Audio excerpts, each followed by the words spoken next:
Shalom Bapak Ibu Saudara-saudari yang terkasih dalam Kristus. Jumpa lagi dalam acara Sapaan Rohani Badan Pelayanan Nasional Pembaruan Karismatik Katolik Indonesia. Kami tim pujian dari BPK Keuskupan Agung Jakarta mau mengajak Bapak Ibu Saudara-saudari sekalian yang tergerak untuk memberkati acara ini dengan berbagi melalui persembahan kasih pada nomor rekening yang tertera di layar Bapak Ibu sekalian. Biar acara ini semakin banyak memberkati banyak orang yang rindu untuk selalu memuji dan mendengarkan firman Tuhan. Mari malam hari ini Bapak Ibu kita akan puji Tuhan, kita akan memuliakan namanya, kita akan bermazmur, bersyukur kepada Tuhan sebab Ia baik.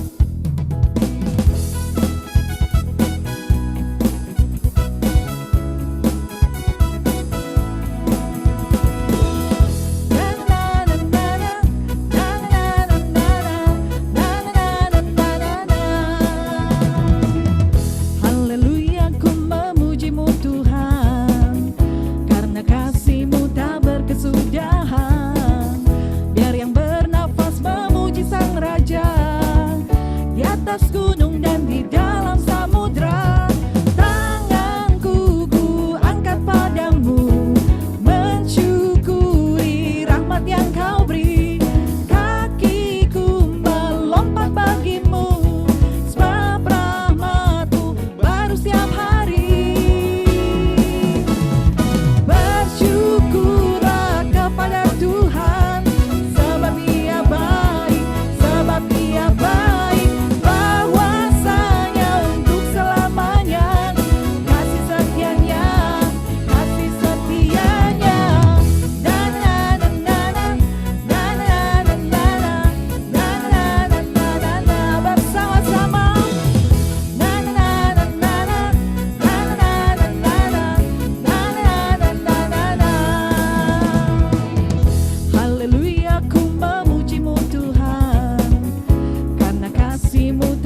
Kesudahan, biar yang bernafas memuji Sang Raja di atas gunung dan di dalam samudra.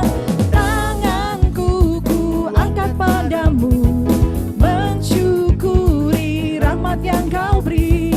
Kakiku melompat bagimu, sebab rahmatmu baru setiap pagi. Bersyukur pada Tuhan, sebab Ia baik, sebab Ia baik, bahwasanya untuk selamanya, kasih setianya, kasih setianya.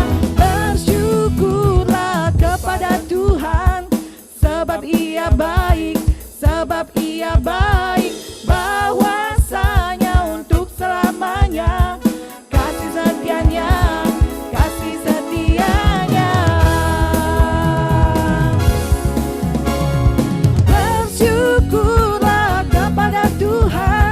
Sebab Ia baik, sebab Ia baik, bahwasanya untuk selamanya, kasih setianya, kasih setianya.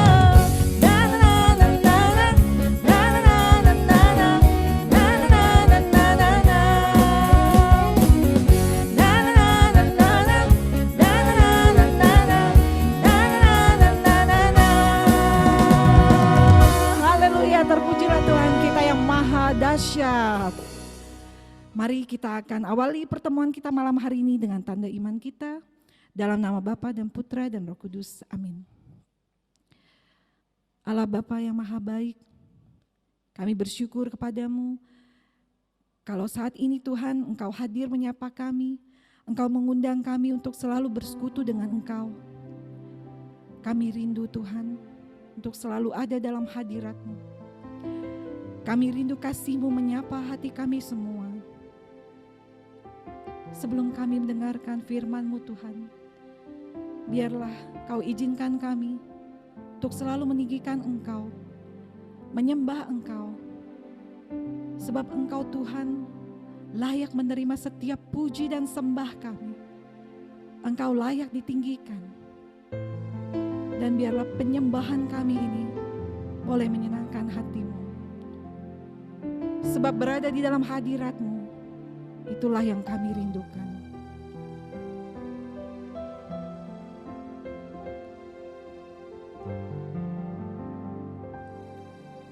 Satu hal yang ku rindukan ya Tuhan, selalu berada di dekat-Mu dengan segenap hati, dengan segenap jiwa, ku menanti di hadirat-Mu. Satu hal yang ku rindu, satu hal yang ku rindukan ya Tuhan, selalu berada di dekat-Mu dengan segenap hati, dengan segenap jiwa, ku menanti di hadirat-Mu.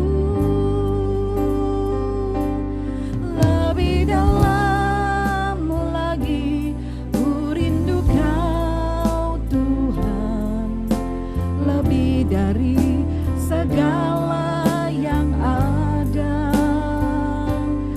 Lebih dalam lagi ku cinta Kau Yesus, ku mengasihi-Mu.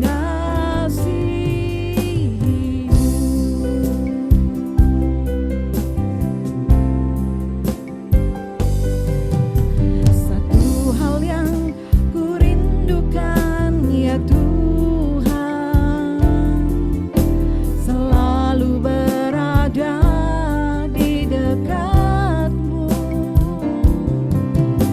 dengan segenap hati, dengan segenap jiwa, ku menanti di hadirat-Mu. Lebih dalam lagi ku rindu Kau Tuhan, lebih dari segala yang ada. Lebih dalam lagi ku cinta Kau Yesus, ku mengasihi-Mu. Kami rindu lebih dalam lagi menyembah Engkau Tuhan. Lebih dalam lagi ku rindu Kau Tuhan, lebih dari segala yang ada. Lebih dalam lagi ku cinta Kau Yesus, ku mengasihi-Mu. Lebih dalam lagi ku rindu Kau Tuhan, lebih dari segala yang ada. Lebih dalam lagi ku cinta Kau Yesus, ku mengasihi-Mu.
Kami rindu untuk selalu berada dalam hadirat-Mu Tuhan.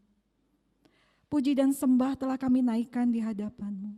Dan kami percaya Engkau akan terus menyapa hati kami dengan renungan yang akan dibawakan oleh hamba-Mu yang terkasih. Biarlah Tuhan sabda-Mu bekerja di dalam hati kami. Dan hati kami boleh menjadi tanah yang subur agar sabda itu dapat tumbuh dan berbuah di dalam kehidupan kami sehari-hari. Bersabdalah Tuhan, kami siap mendengarkan.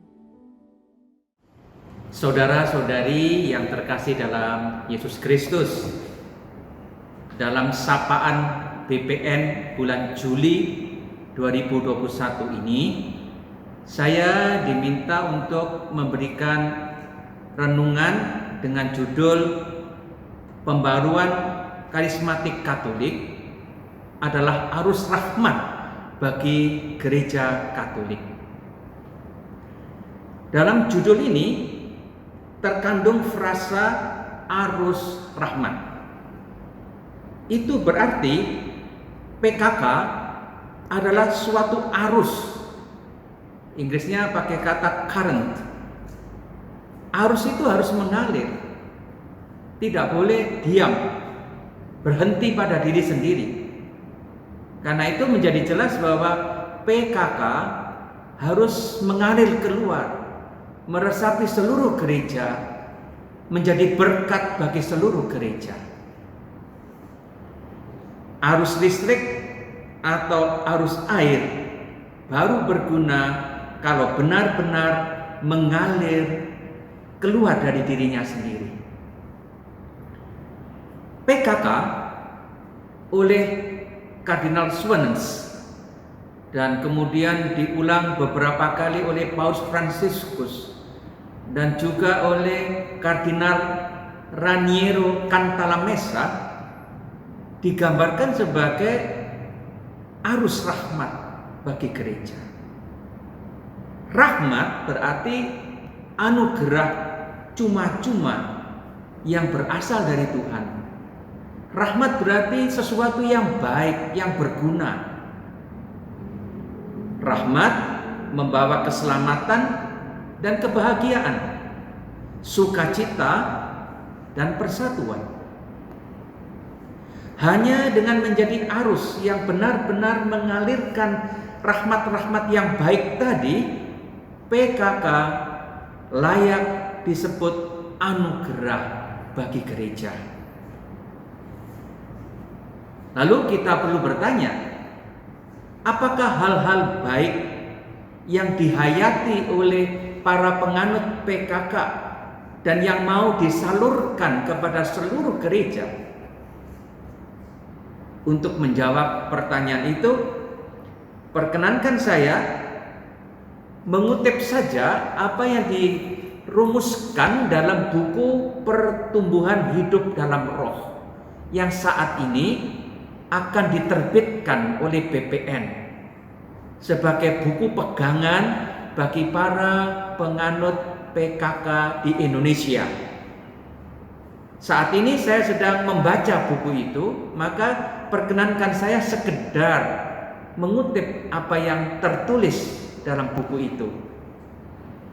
Dalam salah satu pasalnya dibicarakan buah-buah roh yang dialami oleh para penganut PKK, yaitu satu, bertumbuh dalam relasi dengan Allah Tritunggal dan Bunda Maria.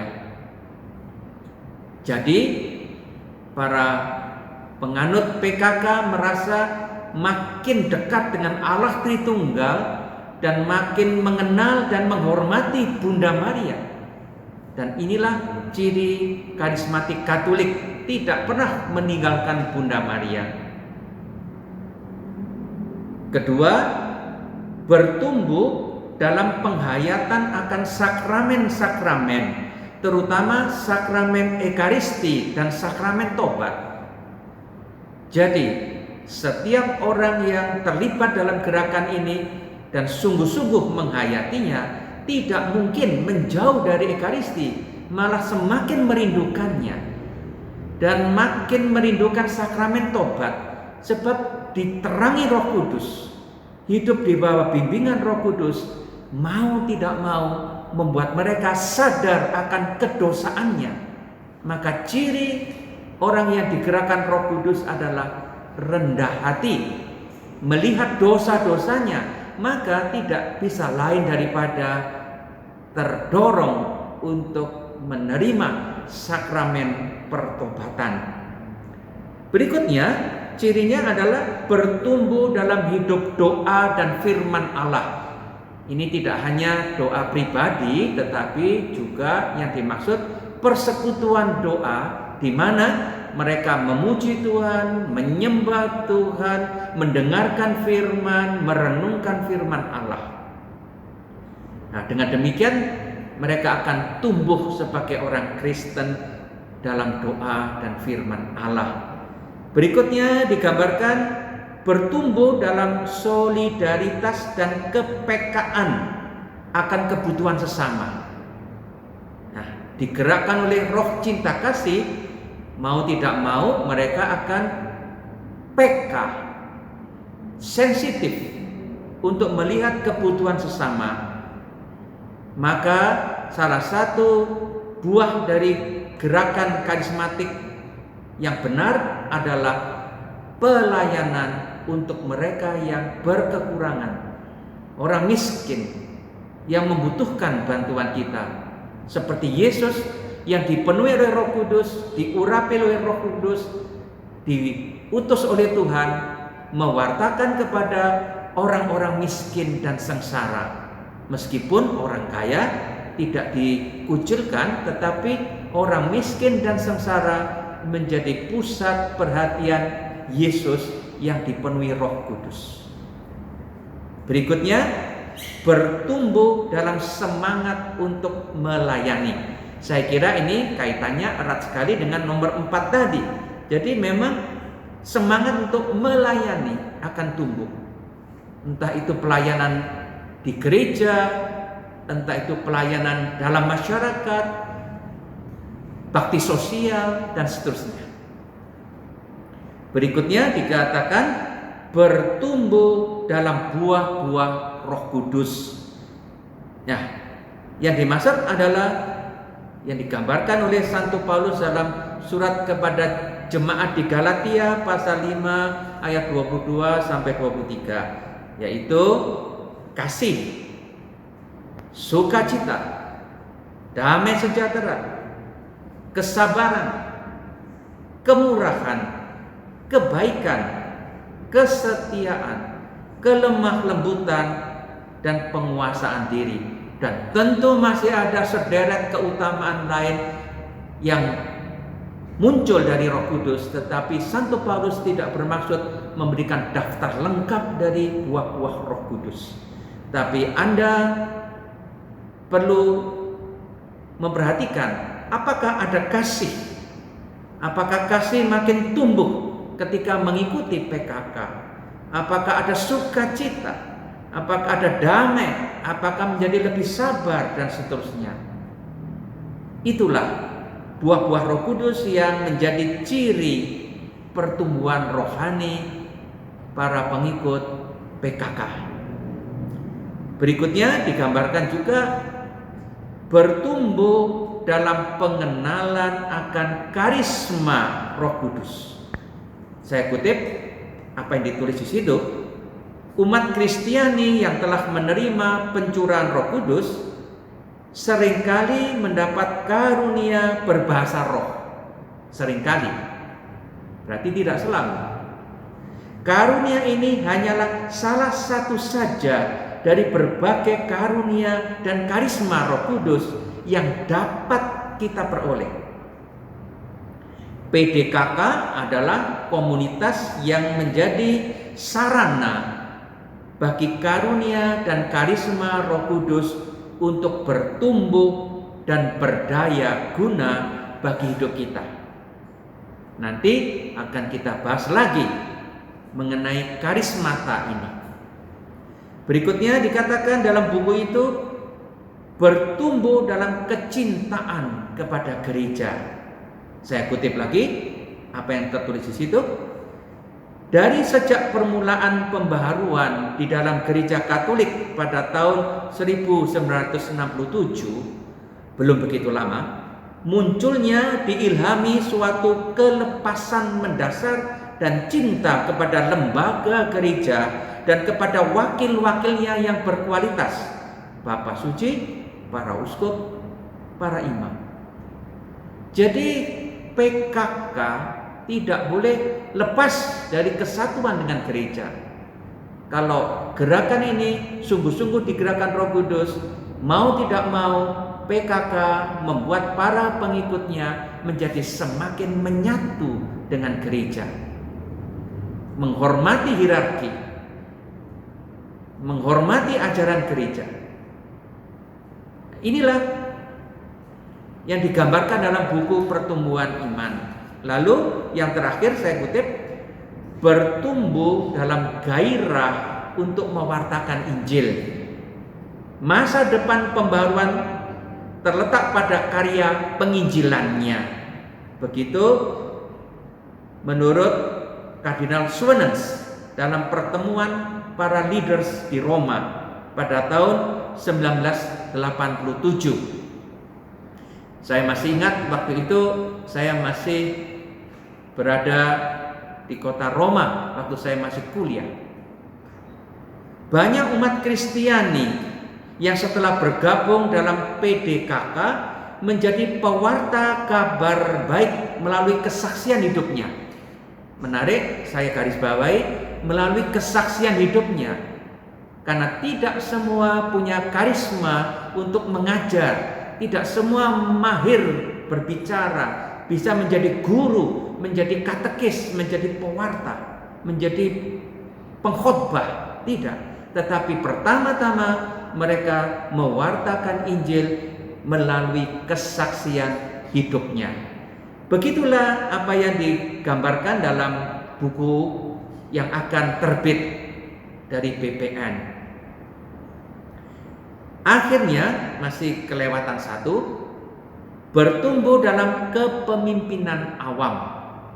Banyak orang yang hidup Kristianinya baik secara diam-diam menerima suatu kedalaman dan api baru di dalam hati mereka, sehingga mereka dibawa ke dalam hidup aktif di paroki dan di dalam pembaruan.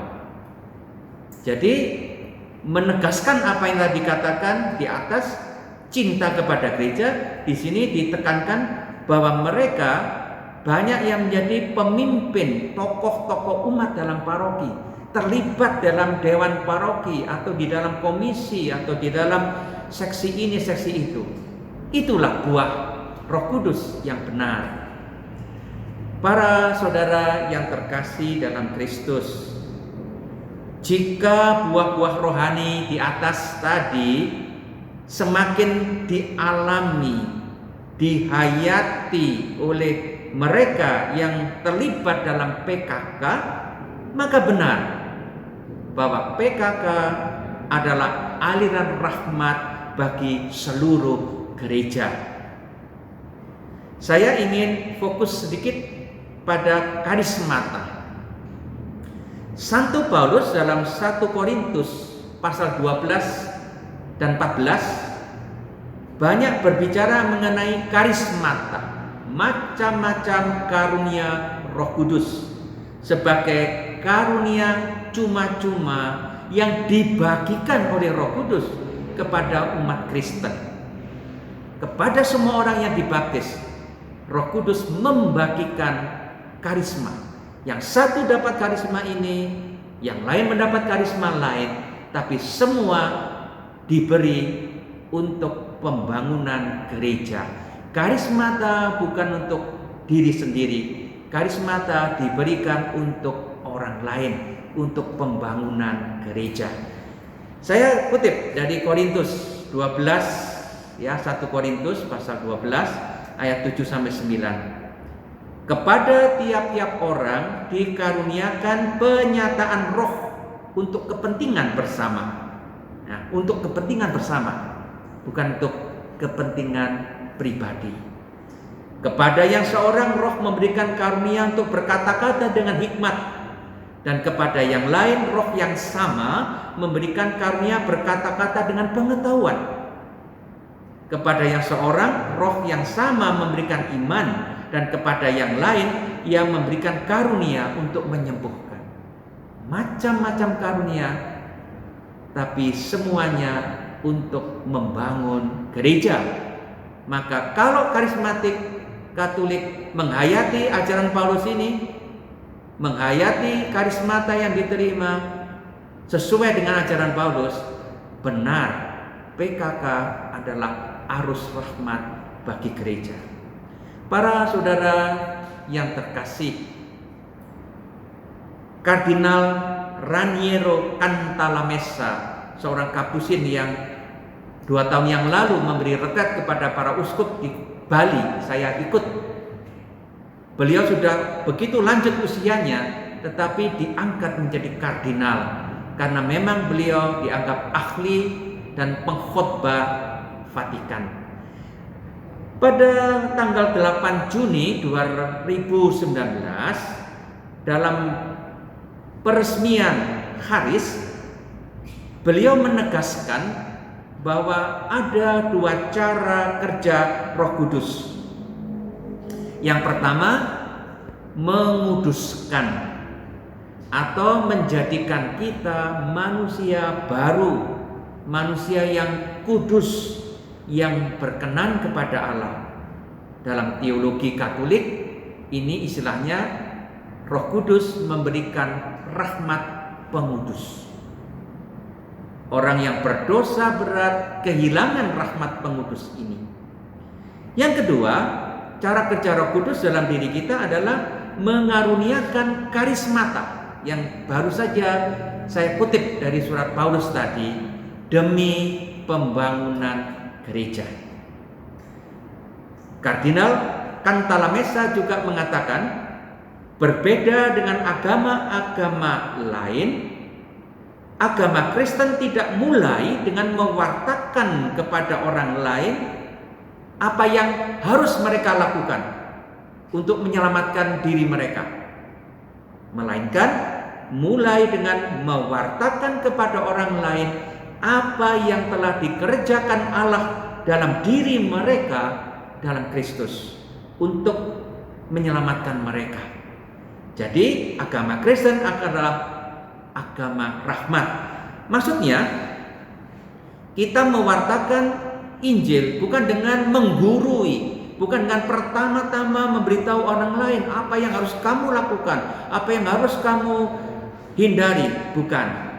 Kita mewartakan Injil pertama-tama dengan menunjukkan apa yang dikerjakan Yesus dalam diri kita. Kesaksian hidup yang tadi disebut di atas. Mewartakan Injil melalui kesaksian hidup, bukan dengan pertama-tama menggurui orang lain.